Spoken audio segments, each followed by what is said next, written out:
ऐसी कैसी बिरादरी होती है? और अगर ऐसी बिरादरी होती है तो थू है ऐसी बिरादरी पर। करो जितना विरोध करना हो हमारा। देखो, भगवान शंकराचार्य से बढ़कर ज्ञानी नहीं महाराज। सच बात यह है कि हमें आमंत्रित ही नहीं किया गया अभी तक। अभी तक आपको इनविटेशन नहीं मिला? जी, लेकिन हम लोग जा नहीं पा रहे हैं, ये बात। बहुत बड़ा विध्वंस शिव जी के एक बाल के द्वारा करवाया गया। जो हमारे देश के चारों शंकराचार्य हैं, इनकी स्थापना आदि गुरु शंकराचार्य ने किया था। ये भी कहा जाता है कि वो शिव के अवतार थे। जो लोग इसमें जुड़े हुए हैं भक्त, तो जब शास्त्र के अनुसार नहीं होगा तो उनके ऊपर अनिष्ट की आशंका होती है, तो सबके ऊपर विपत्तियां आएंगी। हम मोदी विरोधी नहीं, हाँ मोदी के द्वारा अगर कोई गलती होती है तो हम उसका विरोध करते हैं, डट करके करते हैं। दोस्तों नमस्कार, हमारा नाम है शुक्ला है और आप इस समय निष्पक्ष संदेश देख रहे हैं। अयोध्या में राम मंदिर प्राण प्रतिष्ठा को लेकर के योगी सरकार, मोदी सरकार और सनातन धर्म के शीर्ष या सनातन धर्म के आप रक्षक भी कह सकते हैं, देश के शंकराचार्यों के बीच में अभी विवाद खत्म नहीं हुआ है, लेकिन प्राण प्रतिष्ठा को लेकर के कुछ सुधार हुआ है। आपको एक विशेष जानकारी दे दें, जो 22 जनवरी को अयोध्या में रामलला की प्राण प्रतिष्ठा होनी थी, उसके पहले मुख्य यजमान प्रधानमंत्री मोदी जी थे, लेकिन इसी विवाद की वजह से और हमारे जैसे तमाम पत्रकारों, यूट्यूबरों की वजह से अब उसमें परिवर्तन कर दिया गया है। अब प्रधानमंत्री मोदी जी मुख्य यजमान नहीं रहे हैं। जो ट्रस्ट के सदस्य हैं डॉक्टर अनिल मिश्रा जी और उनकी पत्नी को मुख्य यजमान बना दिया गया है। ऐसा इसलिए किया गया है कि सबसे बड़ा विवाद इसी बात को लेकर के था कि कोई भी बड़ा अनुष्ठान होता है, प्राण प्रतिष्ठा तो बहुत बड़ा अनुष्ठान है, इसमें बगैर पत्नी के प्राण प्रतिष्ठा नहीं हो सकती अगर आप शादीशुदा हैं। लेकिन इस बात को खुलकर तो ना तो मीडिया बोल सकता है, ना देश के तमाम साधु संत बोल रहे थे। लेकिन हमारे देश के जो सनातन धर्म के शीर्ष हैं शंकराचार्य जी, वो लोग ऐसी बात कह रहे थे कि अशुभ मुहूर्त में प्राण प्रतिष्ठा हो रही है और करने वाले भी अशुभ हैं। लेकिन हमारे जैसे कुछ पत्रकारों, बहुत लोगों ने नहीं कहा था। इस पर हमने एक वीडियो 2 जनवरी को बनाया था, जिसका टाइटल था, शीर्षक था जय श्री राम या सीताराम। जय श्री राम का सीताराम का मेरे कहने का तात्पर्य था कि बगैर पत्नी के कोई कार्य नहीं हो सकता। इसी बात को लेकर के विवाद था। कोई ज़्यादा मीडिया या ज़्यादा साधु संत इस बारे में खुलकर नहीं बोल रहे थे, लेकिन हमारे देश के शंकराचार्य इस बात को लेकर इशारा कर रहे थे कि अशुभ मुहूर्त में प्राण प्रतिष्ठा हो रही है, करने वाले लोग भी अशुभ हैं। लेकिन हमारे जैसे कुछ यूट्यूबर और पत्रकारों ने इस बात को खुलकर उठाया था। हमने खुलकर कहा था कि हे राम, इनको रोको, बगैर पत्नी के प्राण प्रतिष्ठा नहीं हो सकती है। इसका वीडियो मैं लास्ट में, जब पूरा वीडियो आप देख लेंगे, जो इंड स्क्रीन होता है 2-4 पोस्टर आपके सामने आएंगे, उसमें से एक वीडियो ये भी होगा जिसमें लिखा होगा जय श्री राम या सीताराम, उसको आप टच करके देख लेना। मैं अभी इसका पोस्टर लगा रहा हूँ, सांकेतिक रूप में आप देख सकते हैं। और आधा वीडियो खत्म होने के बाद जो ऊपर एक लाइन आया करती है जिसे आई कार्ड बोलते हैं, उसमें भी मैं इस वीडियो को दूंगा जिसमें जय श्री राम या सीताराम लिखकर आएगा, आप देख सकते हैं। तो इस तरह आवाज़ उठने के बाद कुछ सुधार हो गया है प्राण प्रतिष्ठा को लेकर के। अब इस प्राण प्रतिष्ठा के मुख्य यजमान मोदी जी नहीं रहे हैं। इस प्राण प्रतिष्ठा के ट्रस्ट के सदस्य डॉक्टर अनिल मिश्रा जी हैं, जो गृहस्थ हैं। वो सपत्नीक इस प्राण प्रतिष्ठा में सम्मिलित रहेंगे, प्राण प्रतिष्ठा करेंगे। लेकिन गर्भगृह के अंदर आपको बता दें प्रधानमंत्री मोदी जी मौजूद रहेंगे, क्योंकि वो भी इस संबंध में उपवास, जो उनको आचार्यों ने बताया था, इसी को लेकर वो काफ़ी अपना जो दिनचर्या है, उपवास वो कर रहे हैं। योगी जी भी मौजूद रहेंगे और आरएसएस के प्रमुख मोहन भागवत भी मौजूद रहेंगे। लेकिन प्राण प्रतिष्ठा अनिल मिश्रा ही करेंगे, क्योंकि बगैर पत्नी के नहीं हो सकती अगर आप शादीशुदा हैं। तो ये सुधार हुआ है, ये शंकराचार्यों की नाराज़गी की वजह से, हमारे जैसे कुछ पत्रकारों के आवाज़ उठाने की वजह से। इस संबंध में जब 2 शंकराचार्यों की स्टेटमेंट आए, ज्योतिपीठ के अभिमुक्तेश्वरानंद और पुरी के शंकराचार्य निश्चलानंद स्वामी जी का, उन्होंने तो यहाँ तक कह दिया क्या मोदी जी वहाँ प्राण प्रतिष्ठा करेंगे, मैं ताली बजाऊंगा। उनके कहने का तात्पर्य यही था कि हमसे शीर्ष कोई नहीं हो सकता, या तो हम करें या कोई गृहस्थ करे। उनके कहने का तात्पर्य यही था। लेकिन बाद में मीडिया के माध्यम से, अब सरकार के दबाव में, किसके दबाव में, एक दो लेटर दिखाए गए जो दो अन्य शंकराचार्य थे, हमारे देश में 4 शंकराचार्य होते हैं, उनके सचिवों के लेटर दिखाए गए कि हमारी कोई आपत्ति नहीं है, सही हो रहा है, इस तरह की दिखा करके उनका समर्थन लेने का प्रयास किया गया। लेकिन उसके बाद फिर एक स्टेटमेंट आया शारदा पीठ के, जो द्वारिका में शारदा पीठ है, उनके जो शंकराचार्य सदानंद जी, उनका भी स्टेटमेंट आया कि हम चारों में से कोई नहीं जा रहा है।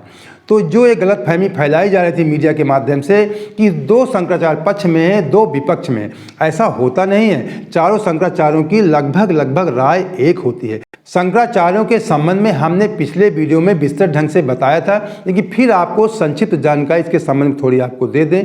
कुछ हमारे नए दर्शक होते हैं। ये चारों जो शंकराचार्य की पीठ हैं, इनकी स्थापना आदि गुरु शंकराचार्य ने किया था, जो दक्षिण भारत के केरल में एक ब्राह्मण परिवार में जन्मे थे। उस समय उनका जन्म हुआ था जब पूरे भारतवर्ष से हिंदू धर्म विलुप्त हो रहा था, हिंदू धर्म खत्म हो रहा था। यहाँ तक कि जो आप 12 ज्योतिर्लिंग की बात करते हैं, केदारनाथ जैसे ज्योतिर्लिंग पर बताते हैं कि 400 वर्ष बर्फ में दब गए थे, लोग भूल चुके थे, उनकी भी खोज आदि गुरु शंकराचार्य ने किया। 12 ज्योतिर्लिंगों की फिर से स्थापना किया और शंकराचार्य की 4 पीठों की स्थापना की। ऐसा इसलिए उन्होंने किया क्योंकि सनातन धर्म खत्म हो रहा था। सनातन धर्म की रक्षा के लिए ये 4 पीठ बनाए गए। मैंने कहा सनातन धर्म के रक्षक, सनातन धर्म के शीर्ष, तो ये हमारे सनातन धर्म के शीर्ष हैं शंकराचार्य, और इनकी स्थापना आदि गुरु शंकराचार्य ने किया था। हमारे देश का कोई भी साधु महात्मा कितना भी बड़ा हो जाए, लेकिन उस शंकराचार्य से नीचे ही रहेगा। जो आजकल आप लोग मीडिया में देख रहे हैं कि तमाम तरह के साधु महात्माओं को ला करके उनसे स्टेटमेंट दिलाया जा रहा है कि सही हो रहा है, सही मुहूर्त में हो रहा है, मतलब कहीं ना कहीं शंकराचार्यों की अनदेखी करने का प्रयास किया जा रहा है। जो रात दिन हमारे मोदी जी, योगी जी, तमाम या बीजेपी कार्यकर्ता से चिल्लाते हैं सनातन सनातन, जबकि जो हमारे सनातन के शीर्ष हैं, हमारे सनातन के रक्षक हैं, और उन्हीं की बातों की अवहेलना की जा रही है। इसी बात को लेकर चारों शंकराचार्यों के मन में कहीं ना कहीं कुंठा है, थोड़ी नाराजगी है कि हमारी अनदेखी की जा रही है। इस प्राण प्रतिष्ठा को लेकर अभी बताते हैं कि अभी मुक्तेश्वर खुद कहते हैं कि अभी तक, जो ज्योतिपीठ के शंकराचार्य वो कहते हैं कि अभी तक मुझे निमंत्रण भी नहीं प्राप्त हुआ, और कहते हैं निमंत्रण मिलता तब भी हम नहीं जाते, क्योंकि अधूरे मंदिर में प्राण प्रतिष्ठा हो रही है। कहते हैं मंदिर शरीर होता है, उसमें फिर प्राण डाले जाते हैं, मूर्ति को रख करके प्राण प्रतिष्ठा। वो कहते हैं कि जिन ज्योतिषियों ने ऐसा मुहूर्त निकाला है उनको सही जानकारी देनी चाहिए थी, लेकिन उन लोगों ने नहीं जानकारी दिया। वो बार बार कहते हैं कि शास्त्रीय ढंग से नहीं हो रहा है, शास्त्र के अनुसार नहीं हो रहा है। अगर कोई कार्य शास्त्र के अनुसार नहीं होगा तो उसको शंकराचार्य नहीं देख सकते, उसमें अपनी नाराजगी व्यक्त करेंगे, उसको रोकने का प्रयास करेंगे। ये चारों शंकराचार्यों का मत है। तो कुछ शंकराचार्यों की स्टेटमेंट है, उसको पहले आप देख लीजिए। सच बात यह है कि हमें आमंत्रित ही नहीं किया गया अभी तक। अभी तक आपको इनविटेशन नहीं मिला? जी, लेकिन हम लोग जा नहीं पा रहे हैं, ये बात। चंपत राय जी ने भी रामानंद, व्यक्तिगत किसी का टिप्पणी हम नहीं करते हैं। गुरु जी, आज की जो युवा पीढ़ी है, युवा पीढ़ी शंकराचार्य परंपरा को नहीं समझ पा रही है। कहीं ना कहीं क्या ये परंपरा है? जाओगे ना, जो सच है वो सच है। आपको ये अधिकार कभी नहीं मिल जाता है पत्रकार होने के नाते कि आप किसी की प्रतिष्ठा के साथ खिलवाड़ करें, और अगर ऐसा मिलता है तो आप बताइए। आप जो है पत्रकार हैं, आपका हमने सम्मान किया, पहला शब्द हमारा था आपका स्वागत है। आपने हमसे कड़े प्रश्न पूछे, हमने इत्मीनान से उसका जवाब दिया, हमने बुरा नहीं माना। लेकिन और बिना जाने, हमको पता भी नहीं था कि कौन है कौन नहीं है, लेकिन आप किसी की प्रतिष्ठा से इस तरह से खिलवाड़ करेंगे और कहेंगे हम पत्रकार हैं। तो हमने बहुत पत्रकार देख लिए, बड़े बड़े पत्रकारों की हालत देख ली। क्या बात करते हो आप?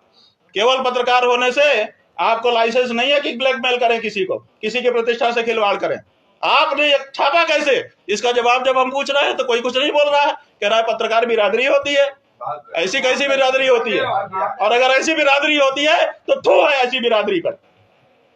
करो जितना विरोध करना हो हमारा। पत्रकार हो इसका मतलब ये थोड़े है कि आप कुछ भी छाप दोगे।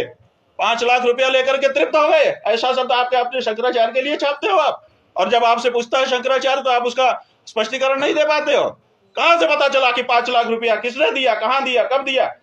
जो लोग इसमें जुड़े हुए हैं भक्त, तो जब शास्त्र के अनुसार नहीं होगा तो उनके ऊपर अनिष्ट की आशंका होती है, तो सबके ऊपर विपत्तियां आएंगी। वो भी एक चिंता का विषय। ये प्रश्न था सुप्रीम कोर्ट में भी कि जजों ने पूछा था कि भाई अयोध्या राम की जन्मभूमि है, मान गए, वही जगह है जहां रामलला बैठे हैं, वो कैसे प्रमाणित करोगे? उसका प्रमाण तो हमने दिया। शंकराचार्य किसी एक मंदिर से उनका लेना देना नहीं है, लेकिन जहां जहां धर्म की बात हो रही है, सनातन धर्म की, वहां लेना देना है। अब आपको एक महत्वपूर्ण जानकारी और दे दें, इन चारों शंकराचार्यों के बाद अगर कोई सनातन धर्म की सही ढंग से रक्षा कर रहा है या सही ढंग से सनातन को परिभाषित कर रहा है, सनातन की सही ढंग से जानकारी दे रहा है इस समय भारतवर्ष में, पूरी दुनिया में, तो दक्षिण भारत के सद्गुरु जी हैं। हो सकता है उत्तर भारत के लोग, बहुत सारे लोग सद्गुरु जी को न जानते हों। मैं आपको याद दिला दूं, आप अपने घर में या कहीं न कहीं शिव जी के एक विशेष मुद्रा में आपने फोटो देखा होगा, ऐसे वो तिलक लगाए हैं, वो त्रिपुंड लगाए हैं और काले रंग की फोटो है, ऐसे इस आसन में वो बैठे हुए हैं, एक विशाल फोटो है। तो ये आदि योगी की फोटो है जो सद्गुरु जी ने बनवाई है दक्षिण भारत में। तो सद्गुरु जी सनातन धर्म के बारे में या किसी भी धर्म के बारे में आप उनसे जानकारी, कोई व्यक्ति पूछता है, कितना बड़ा भी रिसर्चर हो, वैज्ञानिक हो, स्टूडेंट हो, कोई भी हो, जब उनसे बात करता है तो सभी को संतुष्ट करने का प्रयास करते हैं। तो आज के दौर में शंकराचार्यों के बाद अगर सनातन धर्म के बारे में कोई विशेष जानकारी रखता है तो सद्गुरु जी हैं। तो आपको बता दें, सद्गुरु जी भी प्राण प्रतिष्ठा में सम्मिलित नहीं हो रहे हैं। उन्हें निमंत्रण भेजा गया था, लेकिन उन्होंने ये कह के नकार दिया कि मेरे कार्यक्रम 6 से 8 महीना पहले निर्धारण हो जाते हैं, मुझे कहाँ जाना है, क्या स्टेटमेंट देना है। उन्होंने कहा मेरा कार्यक्रम विदेश में लगा है, इस वजह से मैं नहीं आ सकता। लेकिन प्राण प्रतिष्ठा से बड़ा कोई कार्यक्रम नहीं हो सकता है। ये उनका एक छोटा सा बहाना भी हो सकता है, उस कार्यक्रम को रद्द भी कर सकते थे। लेकिन कहीं ना कहीं बताया ना कि वो शंकराचार्यों की बातों की अवहेलना नहीं कर सकते, क्योंकि सद्गुरु के मैंने कई बार उनके स्टेटमेंट सुना कि वो भी आदि गुरु शंकराचार्य को मानते हैं। और स्वामी परमानंद का मैं एक छोटा सा स्टेटमेंट आपको सुनाता हूँ। इस समय स्वामी परमानंद के बारे में आप जानते हैं, उनके पास जो आरएसएस प्रमुख हैं मोहन भागवत भी गए थे, उनका भी स्टेटमेंट सुना दूँ। और प्रेमानंद जी भी कहते हैं कि भगवान शंकराचार्य जी से बड़ा कोई बुद्धिमान व्यक्ति नहीं हो सकता है। देखो, भगवान शंकराचार्य से बढ़कर ज्ञानी नहीं महाराज। वो कह रहे सत्यपि भेदाप गमे नाथ तवाहम न माम कीन स्तम सामुद्रो ही तरंगा कुचित समुद्रो न तारंगा। शंकराचार्यों मोदी योगी के बीच के विवाद को जब मैं सुनता हूं तो मुझे एक कहानी याद आ जाती है भगवान शिव और दक्ष प्रजापति के बीच की। माता सती के पिता थे दक्ष प्रजापति। जब दक्ष प्रजापति यज्ञ कर रहे थे जिसमें सारे देवी देवताओं को बुलाया गया था, यहाँ तक कि भगवान विष्णु थे, सारे देवी देवता मौजूद थे। माता सती जो शिव की पत्नी थी, माता सती, उनको भी बुलाया गया था, लेकिन शिव जी का वहाँ पे स्थान या उनकी सीट नहीं रखी गई थी। इस बात को लेकर के माता सती काफ़ी क्रोधित हो गई और वहाँ पे बैठे लोगों को सभी को धिक्कारा और उसी हवन कुंड में, यज्ञ कुंड में वो कूद कर अपनी जान दे दिया था। फिर इसके बाद क्या हुआ वो अगर आप बताएंगे तो कहानी लंबी हो जाएगी। बहुत बड़ा विध्वंस शिव जी के एक बाल के द्वारा करवाया गया। अब मेरी बात समझना, शिव जी के शिव पुराण में लिखा हुआ है, शिव जी ने एक क्रोध में जब पता लगा कि सती माता हवन यज्ञ में कूद गई हैं, एक बाल में क्रोध में उखाड़ा अपना और पटक दिया और उसे भद्रकाली और वीरभद्र का जन्म हुआ। और उन्होंने कहा कि बताइए हम क्या करें, पूरी ब्रह्मांड नष्ट कर दें, तमाम तरह की बातें किया। मैं वो संचित बता रहा हूँ। इसके बाद उन्होंने कहा कि जाइए और यज्ञ को विध्वंस कर दीजिए। और वहाँ पे वीरभद्र और भद्रकाली गए। वीरभद्र ने यज्ञ को नंदी के सहित गए। इतना बड़ा विध्वंस आज तक ना हुआ है ना होगा। सारे देवी जो भी वहाँ देवता थे, ऋषि मुनि, सारे लोग मारे गए, कोई नहीं बचा। यहाँ तक कि भगवान विष्णु को भी वहाँ से विलुप्त होना पड़ा, उनकी शक्तियाँ भी नष्ट हो गईं।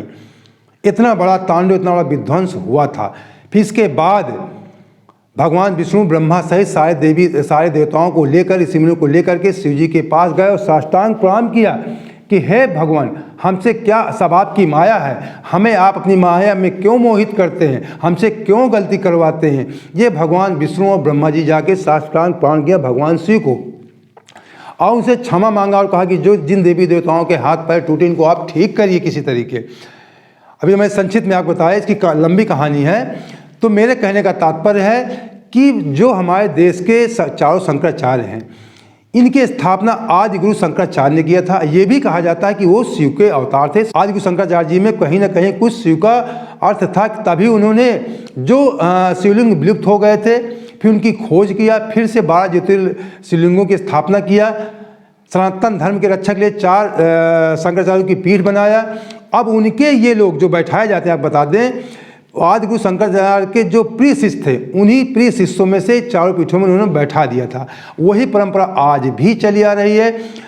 ये जो शंकराचार्य हैं, अपने उत्तराधिकारी, जो उनका प्रिय शिष्य होता है, उसको उत्तराधिकारी बनाकर उसमें बैठा दिया जाता है। तो हमारे देश के शीर्ष हैं, सनातन धर्म के शीर्ष हैं। इनसे बड़ा कोई साधु महात्मा नहीं है जो इस समय गोदी मीडिया में आकर बैठा कर स्टेटमेंट दिलाए जाते हैं तमाम साधु महात्माओं से कि मुहूर्त अच्छा है, सरकार अच्छा कर रही है। तो इस तरह के जो स्टेटमेंट दिलाए जा रहे हैं और शंकराचार्य की अवहेलना की जा रही है, ये सरासर अन्याय है, घोर अन्याय है। और इसको शंकराचार्य भी कह रहे हैं कि जो अभी मुक्तेश्वरानंद जी हैं, जब उनसे पत्रकार पूछते हैं अशुभ हो रहा तो इसका परिणाम क्या होगा, तो कहते हैं अनिष्ट होगा, मरण होगा, बहुत बड़ा अनर्थ होगा। इस बात को निश्चलानंद भी कहते हैं कि जब राजा किसी कार्य को सही ढंग से नहीं करता, राजा घमंडी हो जाता है, तब प्रकृति अपना रूप धारण करती है। ये निश्चलानंद स्वामी जी भी कहते हैं, उनकी स्टेटमेंट है। तो जो मैंने 2 जनवरी को वीडियो बनाया था, जय श्री राम या सीताराम, जिसमें मैं देश के आचार्यों से ये निवेदन किया था हाथ जोड़ करके कि प्रधानमंत्री मोदी को समझाइए प्राण प्रतिष्ठा वो ना करें, या इस पर विचार किया जाए, रिसर्च किया जाए। और उसका नतीजा निकला कि प्रधानमंत्री मोदी जी प्राण प्रतिष्ठा नहीं कर रहे हैं। डॉक्टर अनिल मिश्रा जी सपत्नी सहित प्राण प्रतिष्ठा करेंगे। तो फिर मेरा हाथ जोड़कर प्रधानमंत्री मोदी जी से, मुख्यमंत्री योगी जी से, या देश के जो अपने आप को आचार्य, जो शंकराचार्यों से अपने आप को ऊपर समझने लगे हैं इस समय, उनसे फिर मेरा अनुरोध है, निवेदन है कि शंकराचार्यों को नाराज ना किया जाए। उनको किसी भी तरीके, उनसे बड़ा कोई नहीं हो सकता है। प्रधानमंत्री जी अपने आप को शिव भक्त भी कहते हैं। अब यहाँ पे कहीं ना कहीं थोड़ा सा चंपत राय विवाद खड़ा कर दिया कि रामानंद संप्रदाय, इसमें शैव संप्रदाय कोई ज़रूरत नहीं है। यहाँ पर भी विवाद खड़ा करने की प्रयास किया गया, भेद डालने का प्रयास किया गया, जबकि शिव और भगवान विष्णु में कोई अंतर, राम में कोई अंतर, एक दूसरे के पूरक हैं और सनातन धर्म के शीर्ष हैं। मैंने कहा ना कि भगवान शिव से ही सब कुछ इस ब्रह्मांड की उत्पत्ति है।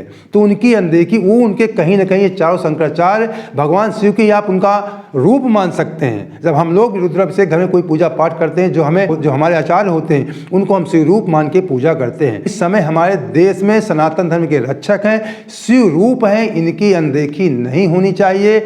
नहीं तो जैसा हमारे शंकराचार्य कह रहे हैं, उसका कुछ हमारे देशवासियों को परिणाम भुगतना ना पड़ जाए, या मोदी जी के लिए या भारतीय जनता पार्टी के लिए कहीं कुछ गलत न हो जाए, इसलिए उनको मनाने का प्रयास किया जाए। और 4 शंकराचार्यों को लाने के लिए कुछ भी प्रयास करना पड़े, वो मोदी जी को करना चाहिए। कि मोदी जी तो आई हुई बाजी को पलट देते हैं, सब कुछ कर सकते हैं। जैसे प्राण प्रतिष्ठा के बारे में उन्होंने किया, प्राण प्रतिष्ठा से पीछे हट गए, अनिल मिश्रा को आगे कर दिया।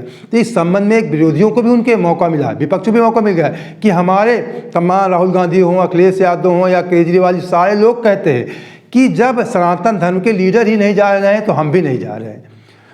तो ये विपक्ष के लिए एक करारा जवाब भी होगा अगर शंकराचार्यों को मना कर लाया जाता है, और भारतीय जनता पार्टी के लिए भी अच्छा होगा, हमारे देश के लिए भी अच्छा होगा। तो अगर आप इसी प्रकार की निष्पक्ष खबरें देखना चाहते हैं तो सबसे पहले हमारे चैनल सब्सक्राइब कर लीजिए। हमारा आर्थिक सपोर्ट करने के लिए हमारे चैनल को ज्वाइन कर लीजिए। अगर ज्वाइन नहीं कर सकते हैं तो नीचे आप देखिए शेयर सेलेवन रिमिक्स में थैंक्स कहीं लिखा होगा, उसके माध्यम से भी आप हमारा आर्थिक सपोर्ट कर सकते हैं। उसमें बहुत छोटे पेमेंट होते हैं, 40 रुपये, 100 रुपये, 500 रुपये से ऊपर कुछ भी आप हमारा आर्थिक सपोर्ट कर सकते हैं। जय हिंद, जय भारत, जय सीताराम।